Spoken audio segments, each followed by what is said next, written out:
So I'm going to make some rhubarb and elderflower wine. Making your own wine at home is so easy, and I'm going to show you how.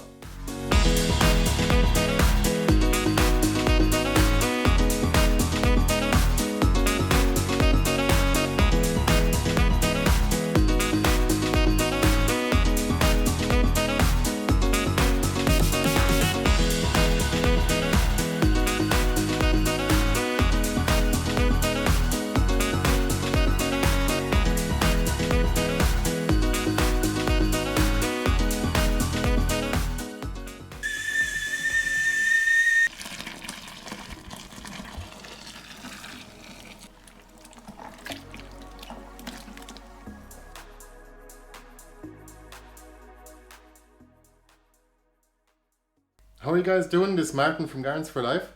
In this video I'm going to show you how I make country wine. This time something quite unusual. It's elderflower and rhubarb wine, but this is actually in autumn. This is the end of September. So you might be asking yourself, where'd you get elderflowers from? Well, this is an American elder. They actually flower from July to October, November, right up until the end of the growing season. So we have a longer harvest window, so we can actually add those to berry wines if we wanted to in late summer and autumn. And rhubarb can only be harvested before midsummer, because then after midsummer the oxalic acid will actually travel back down from the leaves into the stalks, making the stalks poisonous. So please make sure that you only harvest it before midsummer, unless you have a special variety called Glaskin's Perpetual. That's the one we're using in this video today.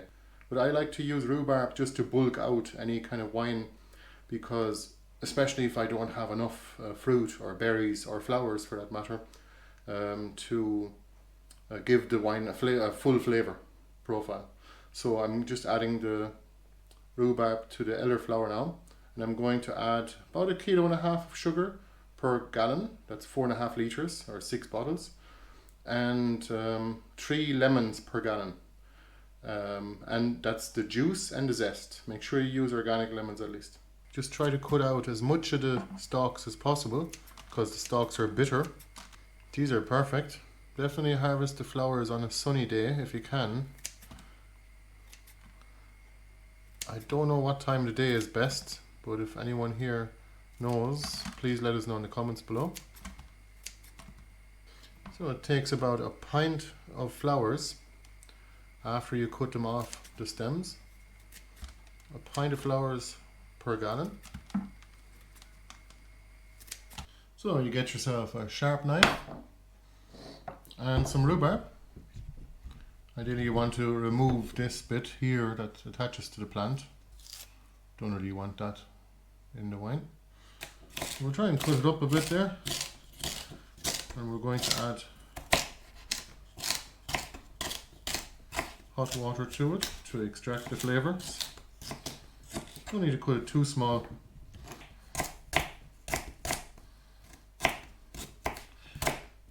By the way guys, this is an Opinel knife. I don't get sponsored by them or anything like that, but I love them.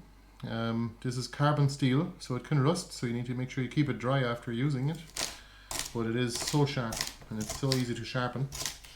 And a sharp knife will cut you less often than a blunt one, believe it or not.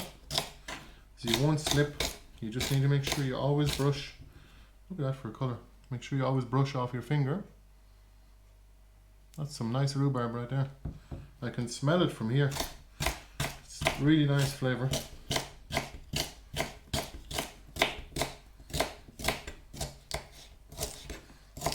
Now we're not looking to boil this rhubarb in a minute. We're only going to add some hot water to it. Now we'll just add that to the wine.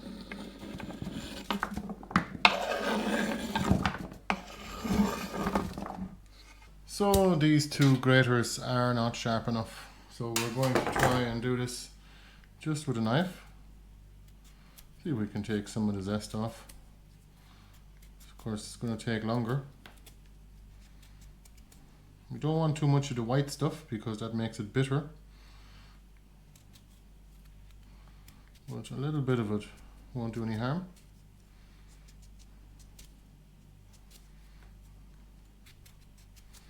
It is worth it. It's tedious, but it's worth it. putting in the zest because it really gives it some flavor rather than just adding the juice of the lemons.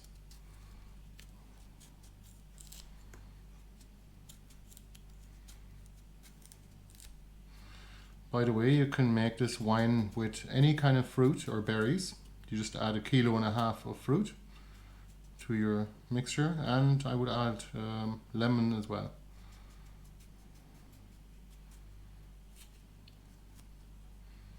Oh, that'll do. Let's do that 6 more times. There's literally no limits at all as to what you can make wine out of. You can even use carrots and beetroots if you wanted to. Haven't tried it yet myself, but I will at some point. I mean, carrot cake is quite nice. I don't see any reason why carrots wouldn't be nice in a wine. If you've already been acquainted with country wines and not only grape, because believe it or not, you can make wine from any kind of juice, and if there's enough sugar in it, you don't have to add any. Even apple juice, that's basically scrumpy apple wine. It's not really cider if it's 10% now, is it? So we're going to keep going here.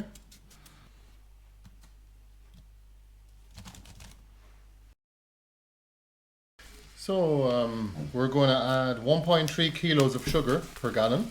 A gallon is 4.5 litres or 6 bottles of wine. And this is just regular old sugar that you can buy for €1 kilo still.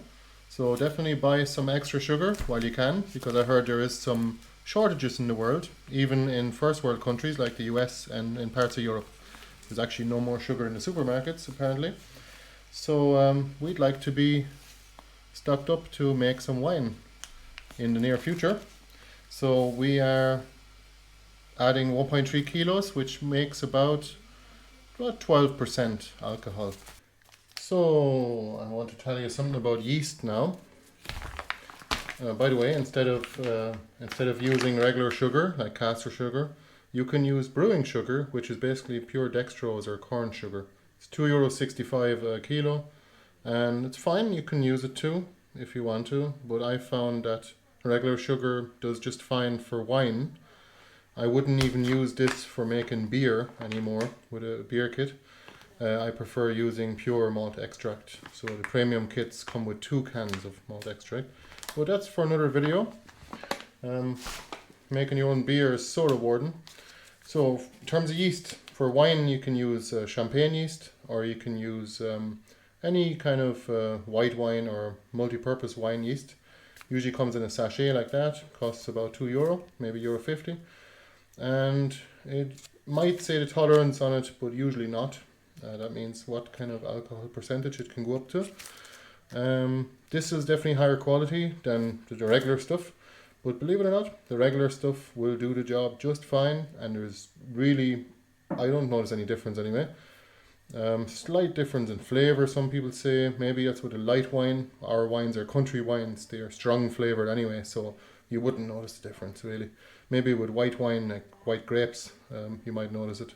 So this is just, I think it's like €2.50 or something like that for this tub, and there's 100 grams in it. You just need a teaspoon, so 5 grams.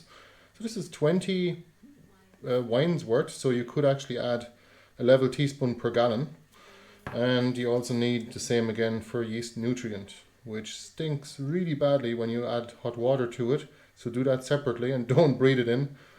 And definitely don't put the yeast into hot water. You need to put the yeast in either at the end when you're done with your wine. You can just leave it on top. I'll show that to you in a minute. Or you can actually add it to a lukewarm pint of water and just drizzle it on top. And just let it settle for 10 minutes, let it hydrate. But we'll just add it to the top in this case. It's easier. I don't think it's quite enough for a full 5-6 gallon bucket, so we'll have to do 3 gallons, and we'll do them in demijohns separately, because you don't want to leave too much air in the top of the bucket. Like if I only fill that up halfway, this is a 6 gallon bucket, if I fill it up halfway, that's too much air on top. I think it's going to get spoiled. because the CO2 coming from the fermentation process will eliminate bacteria in the air inside the bucket or in your fermentation vessel. However, it'll only work if there is maybe less than 25% at the most of air on the top.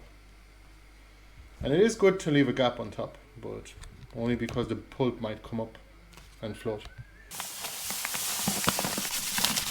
It's actually nice using caster sugar. It's actually slightly cheaper, but also it's smaller and to dissolve easier. So when we add the boiling water, we should be adding probably at least 6 liters of boiling water, so 3 kettles full.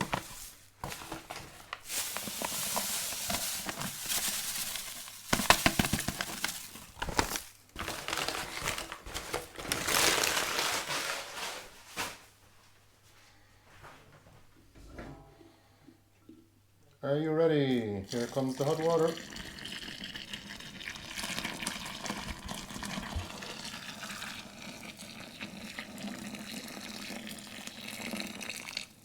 Smells good. And we want to use a wooden spoon to stir it. Never ever use metal in brewing, and after you add the yeast anyway, because it's just a bit irritating to the yeast apparently. You can see how that's mixing up nicely.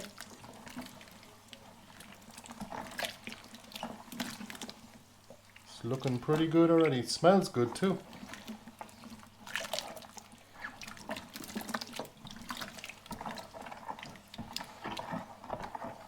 The colours and the flavour and the smell of it actually really gets me enthusiastic about home brewing again.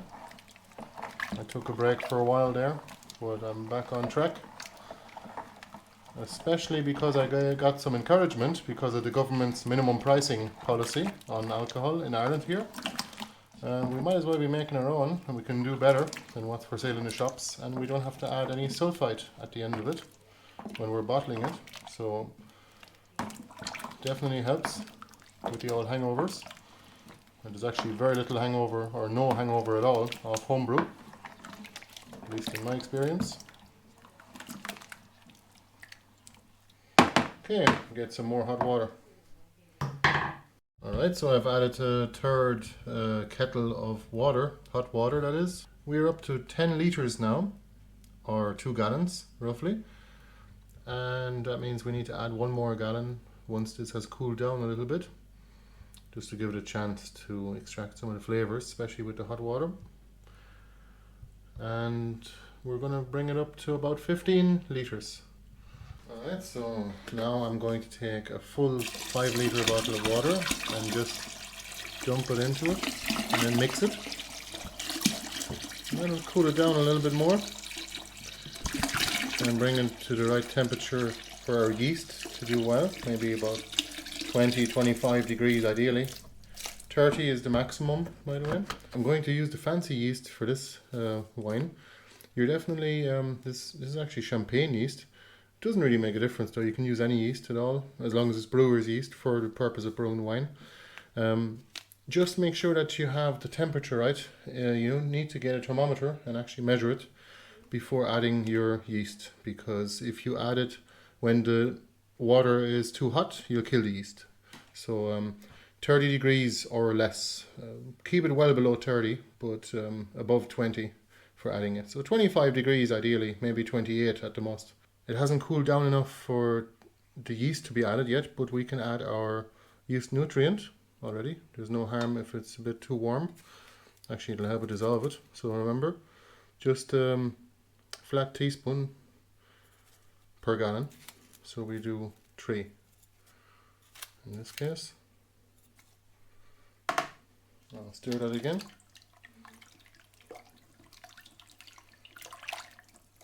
The yeast nutrient is a bit like salt in consistency. You can also dissolve it in a glass with hot water first and then add it afterwards. But definitely don't add hot water when you have the yeast already in your brew.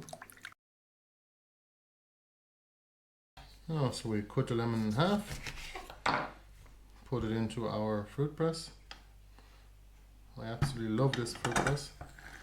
It's so easy to use. And there you go. We're just below 30 degrees now, so we'll add our yeast now. Just give it a light sprinkle on top and let it soak in by itself.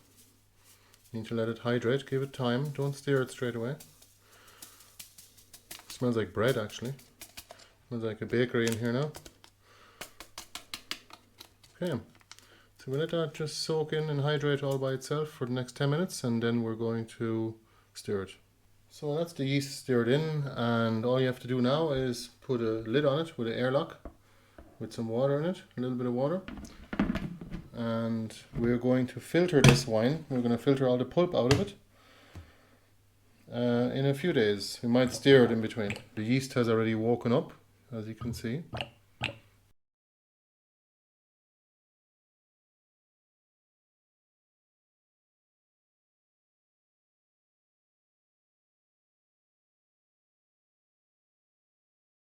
And we are going to make some mint wine as well. This is actually chocolate mint, and we're going to make a little tea now. Well, a lot of tea, probably like 3 liters of boiling water going into that. Once it's done, maybe after about half an hour, we're going to just sieve it into one of these demijohns. You clean those up because they've been resting for several years, you can see. And we have another mint here as well.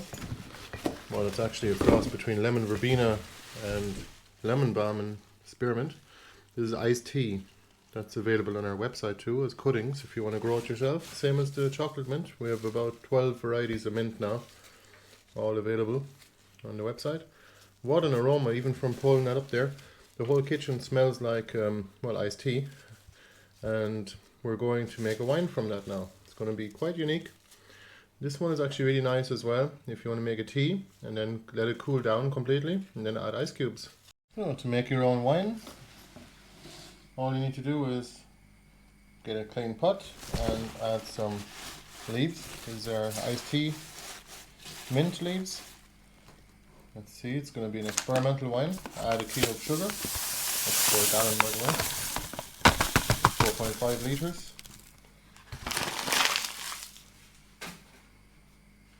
And then hot water. Give it a quick stir, and then all we need to do is leave it there until it cools down a bit, and then we can transfer it into the demijohn bottle.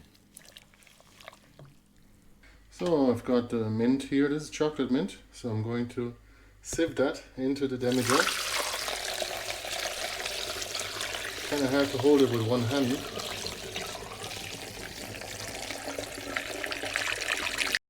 Look at the color of that wine, isn't that awesome? Alright, so I just put a cork on top and I just shook it through. And an airlock, of course, with some water in it. So look at the color of that wine, it's kind of yellowish green. After adding the yeast, it has definitely gone a bit cloudy. Let's see where it leads us. Alright, that's our 2 mint wines done, and we're going to put those in a warm place for about a month now for them to ferment.